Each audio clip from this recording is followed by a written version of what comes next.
Blooming confidence. A week had passed since the flying ship carrying the desert scholar disappeared beyond the horizon. In that short time, the realm of the wise king flourished as though spring itself had taken root. New alliances were forged, trade routes opened, and caravans arrived daily with goods, stories, and promises of peace. The kingdom breathed easier, hopeful, and strong.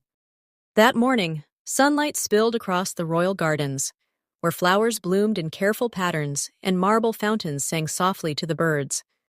Beneath a flowering tree, the young princess lounged with her circle of noble friends, their dresses bright as petals and their laughter light as the breeze. With a playful grin, the princess leaned closer to the group. "You know, girls," she said, lowering her voice dramatically, "I've grown suspicious about my twin sister." One of the noble girls blinked in surprise. "You mean Princess Florina, Your Highness?"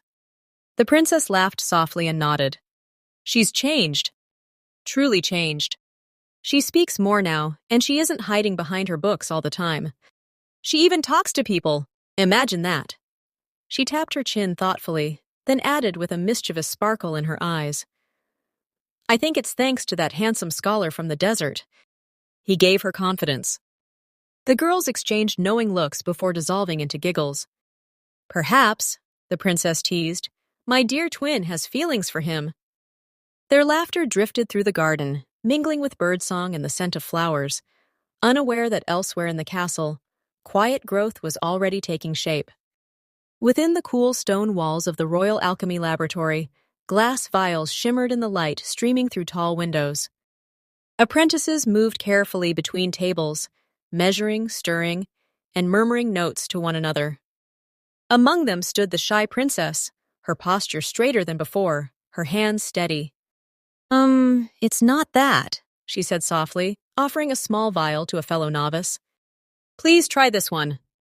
The apprentice followed her instructions, and moments later, the mixture stabilized perfectly. "Oh, wow!" the novice exclaimed. "You're really good at this, Your Highness." The princess flushed faintly but smiled. "It's nothing," she replied. "I was taught how to correct unstable formulas. We'll work as a team, okay?" The novice nodded eagerly, and together they returned to their work. The princess no longer standing apart, but among them, confident, capable, and growing. That afternoon, the grand throne room echoed with calm voices and measured hope. Nobles from allied lands filled the chamber as the king rose to speak, his voice steady and warm. "It has been a year of peace," he said. "Our alliances are strong. We are rich not only in land and resources, but in friendship. We will help one another, as true allies should." Beside him, a noble woman stepped forward, her expression gentle yet resolute. "We are not merely allies," she said. "We are friends. And friends stand together for the sake of our children and the future they will inherit." Applause filled the hall, not loud but sincere, carrying with it the promise of unity.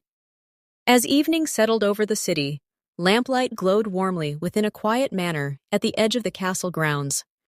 In a study cluttered with blueprints and half-finished designs, the kingdom's greatest inventor sat hunched over his desk, still working despite the hour. A soft knock sounded, and a gentle woman entered, carrying tea and small pastries. "You should rest," she said kindly. "Here, have something warm." He looked up, surprised, then smiled. "Thank you," he said. "Come, sit with me." She hesitated, then spoke with emotion trembling beneath her calm voice. "You've already done so much for us. You gave us shelter, medicine, hope. I don't know how to repay you." The inventor shook his head. "You already have. You trusted me when others didn't. And your daughter, without her, I would have lost everything. My work, my name, even myself." He looked at her with sincere warmth. "She isn't just my apprentice. She's like a daughter to me. And you," he smiled gently, "you are my friend. We are family." Tears shimmered in her eyes as she nodded. "Yes," she said softly. "We are family." They sat together in silence, sipping tea as the fire crackled nearby, content in the knowledge that even in a world of kings and kingdoms, family could be chosen, and love could be found in the quietest places.